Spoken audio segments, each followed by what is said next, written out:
E aí galerinha, beleza? Camarano mais uma vez. E como vocês sabem, desde que teve esse clima todo de Copa do Mundo, nas últimas convocações do Tite, tanto também para a convocação para a Copa do Mundo, eu fiz vídeo analisando um pouco, falando um pouco sobre o que eu achei das decisões do Tite, de quem ele convocou, de quem ele não convocou. Então, estamos aqui, tá? Temos esses dois amistosos que vão rolar agora no início de setembro contra Estados Unidos e El Salvador, e hoje o Tite anunciou a convocação com 24 jogadores. Tá aí aparecendo na tela pra vocês, eu acho que vai estar nessa região aqui. Vamos lá: Alisson, Hugo, Neto, Fagner, Fabinho, Alexandro, Felipe Luiz, Thiago Silva, Dedé, Marquinhos, Felipe, Casemiro, Arthur, Fred, Andreas Pereira, Lucas Paquetá, Felipe Coutinho, Renato Augusto, Douglas Costa, William, Everton, Neymar, Pedro e Roberto Firmino.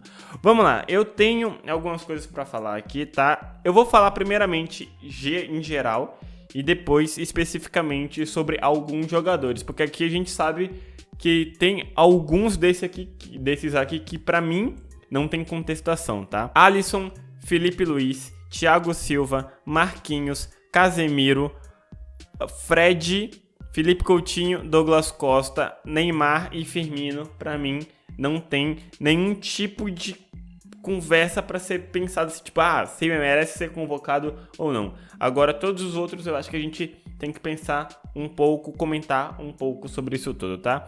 De novidades aqui, a gente tem o Hugo, a gente pode considerar o Fabinho uma novidade, o Dedé, o Felipe, o Arthur, o Andreas Pereira, o Paquetá, o Everton e o Pedro. Vamos lá. Primeiramente, sobre o Hugo, tá? Hoje, quando eu acordei e vi assim na convocação de 3 goleiros, Alisson, Neto e Hugo, eu pensei, caralho, quem é Hugo? Eu fui atrás, fui obviamente ler toda, eu fui ouvir, assistir toda a entrevista coletiva do Tite, e ele falou que o plano é dar oportunidade para alguns jogadores do Sub-20 a partir de agora, já que a gente vai ter um trabalho longo de 4 anos até a próxima Copa do Mundo. Por isso que eu não vou contestar o Tite nessa decisão. Ele falou que nas próximas convocações ele vai dar chance para outros jogadores do Sub-20. Então, eu vou aguardar, tá? Se ele realmente não der essas oportunidades para outros jogadores, a gente já pode colocar aí que o Tite está vendido para a CBF, tá? Primeiramente, agora, Fagner. Mano, a convocação do Fagner e do Fabinho para lateral direita é meio complicado de se conversar sobre, tá? Porque pra mim, desde o início do ano eu falo, é a posição mais carente que a gente tem na seleção brasileira. Tá certo que a gente tem o Daniel Alves, tá certo que a gente tem o Rafinha, tá certo que a gente tem o Danilo, mas o Rafinha já tá velho demais, ele mesmo falou que não quer mais jogar pela seleção. O Daniel Alves e o Danilo, ambos estão machucados. A gente sabe que o Fabinho, há 2 anos basicamente, ele não joga de lateral direito, mas ele foi convocado para essa posição.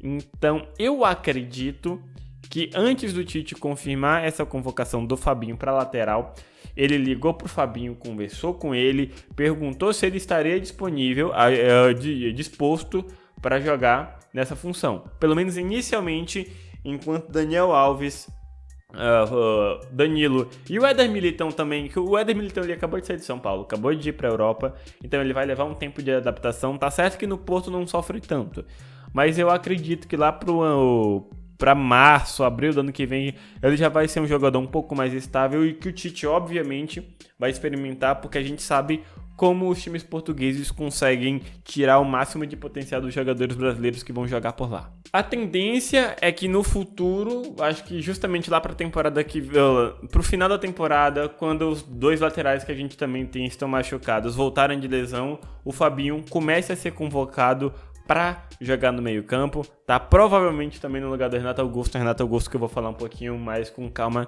no final, tá bom? E eu acho que, essa convocação de Fagner e Fabinho foi que, o que ele tinha disponível, sabe? Porque o próprio Tite também falou na entrevista.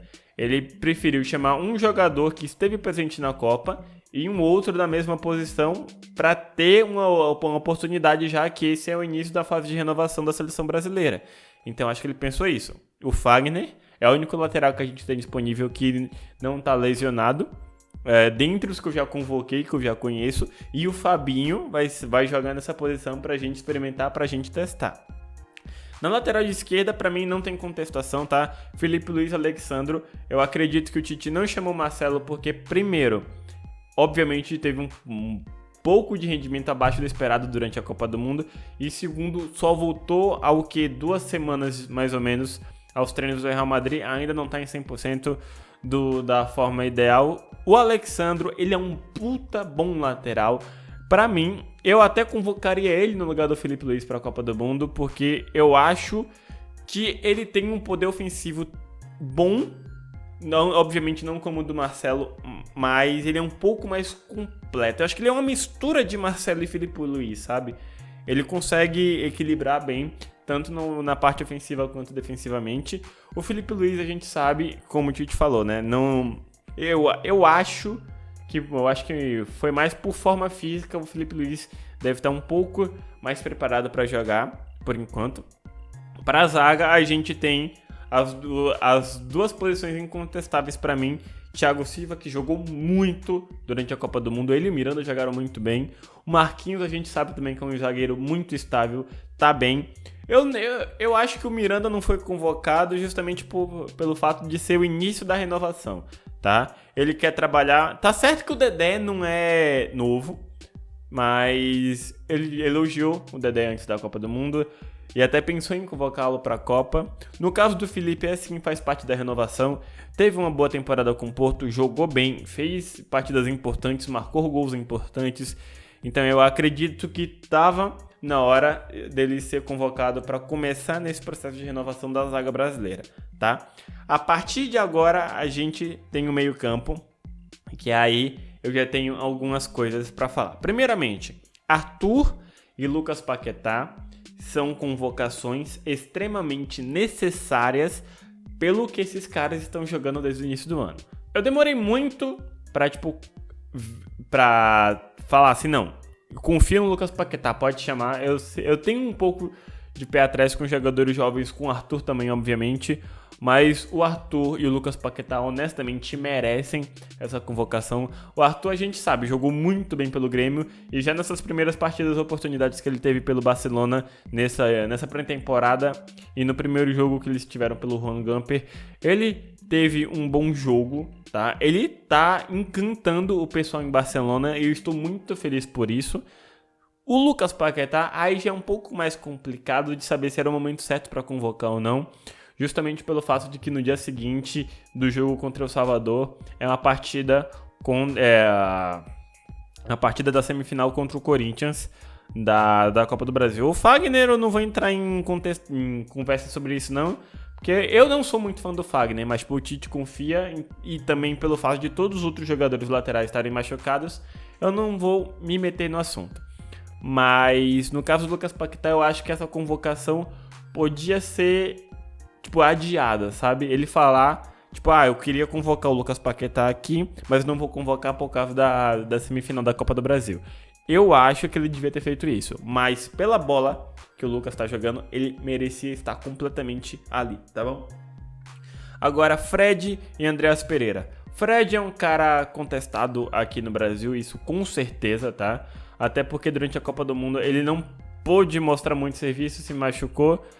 E agora no caso, só que o Mourinho confia. Os próprios jogadores do Manchester United estão elogiando bastante o Fred pelo início de temporada, pelos primeiros jogos, a forma como ele conduz esse time, como ele tá conduzindo bem o meio-campo, junto com o Pogba e com o Andreas Pereira, que se vocês não conhecem ou não conheciam, eu ouvi falar no Andreas Pereira pela primeira vez quando ele tava com 17 anos. E foi 17 ou 18 e teve a primeira reportagem sobre ele. Em algum, não lembro, acho que foi no site da ESPN.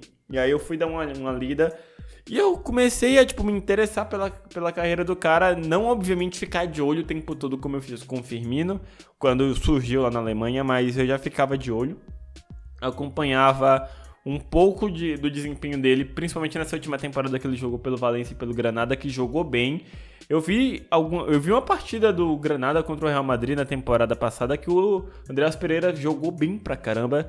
Eu tô muito feliz com a oportunidade que agora ele tá tendo com o Mourinho. Ele tá sendo titular. Na primeira rodada ele foi titular no campeonato inglês. Jogou bem, cumpriu bem a sua função. Obviamente é um garoto de 22 anos. Vai ter a primeira temporada fixa no Manchester United agora, porque ele sempre estava sendo rodeado por empréstimos.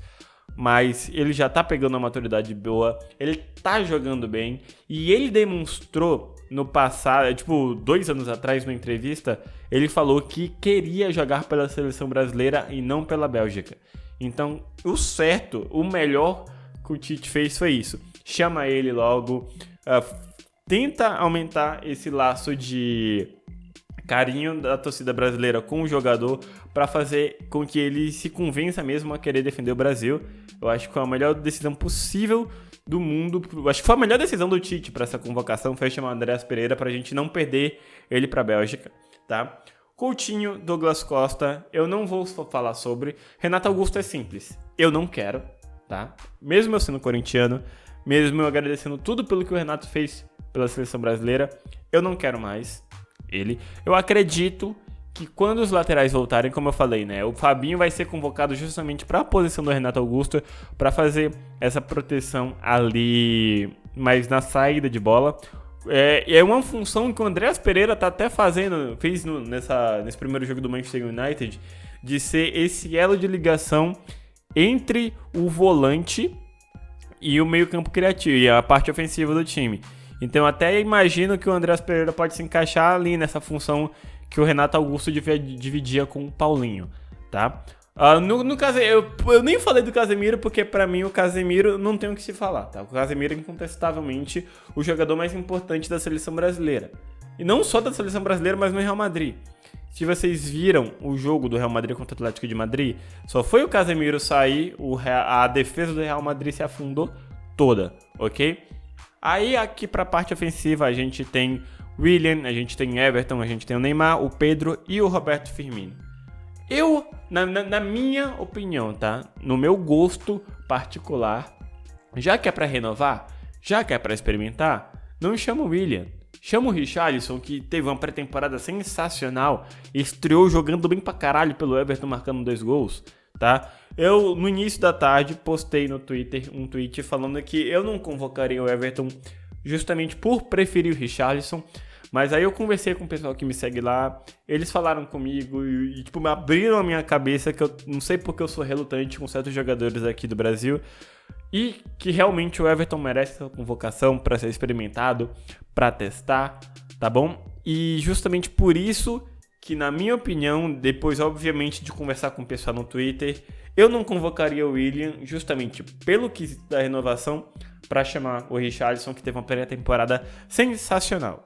Neymar e Firmino, a gente também não tem o que falar. Neymar é o dono da seleção brasileira. A gente sabe que o Tite conseguiu tirar essa Neymar dependência, mas ele ainda é o cara mais importante da seleção, não há como a gente negar. O Firmino é o melhor atacante que a gente tem nos últimos 18 meses. Eu não colocaria o Gabriel Jesus de titular na Copa do Mundo, porque pra mim o Firmino ele tem um poder de decisão, um poder de aparecer no momento que é extremamente necessário, muito maior que o do Gabriel Jesus. Então eu acho que ele seria mais importante, mais decisivo, principalmente pra fase de mata-mata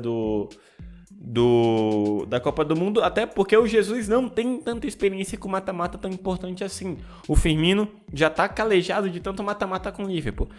E com relação ao Pedro, eu quero aqui pedir desculpas a todos os torcedores do Fluminense por não saber quem era Pedro até maio, tá? Eu não vou negar.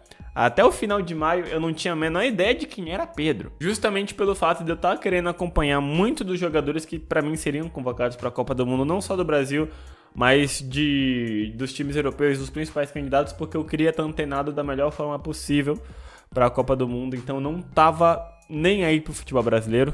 Tá bom? Só que aí depois da Copa do Mundo comecei a me ligar, comecei a pesquisar, fui ver algumas coisas sobre o Pedro e honestamente, pela fase que ele vem tendo, pelo desempenho dele nos jogos que eu vi, pelo que eu pesquisei, ele merece honestamente essa chance de ser o centroavante reserva, pelo menos pra experimentar, velho. Já que o Gabriel Jesus não tá numa boa fase, a gente tem o Richarlison que pode fazer essa função, a gente tem o Pedro Obviamente que tem uma configuração de jogo um pouquinho diferente, lembra mais o William José, tá? Que é um jogador mais de área mesmo, coisa que o Firmino, o Gabriel Jesus e o Richarlison não são tanto assim.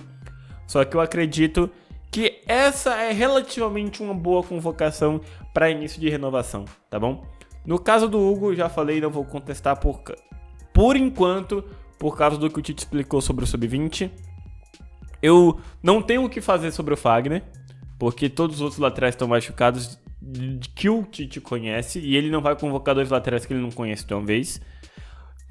Sobre o Dedé, a gente sabe que a fase dele é muito boa, o Tite já elogiou bastante, o Tite gosta muito dele, então é aceitável essa convocação. O único problema pra mim aqui é o Renato Augusto, que pra mim já tá na hora de ir embora, e o Paquetá por causa o Paquetá e o Everton por causa da semifinal da Copa do Brasil.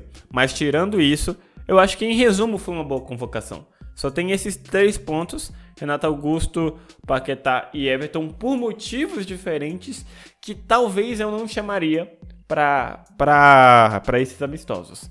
Mas tirando isso, pra mim, tá bem. Tá bem. Perfeito não tá, mas tá muito bem. Eu acho que o melhor acerto de todos dessa convocação aqui foi do Andreas Pereira, justamente para tentar tirar as chances dele defender a Bélgica, tá bom? Espero que vocês tenham gostado desse vídeo.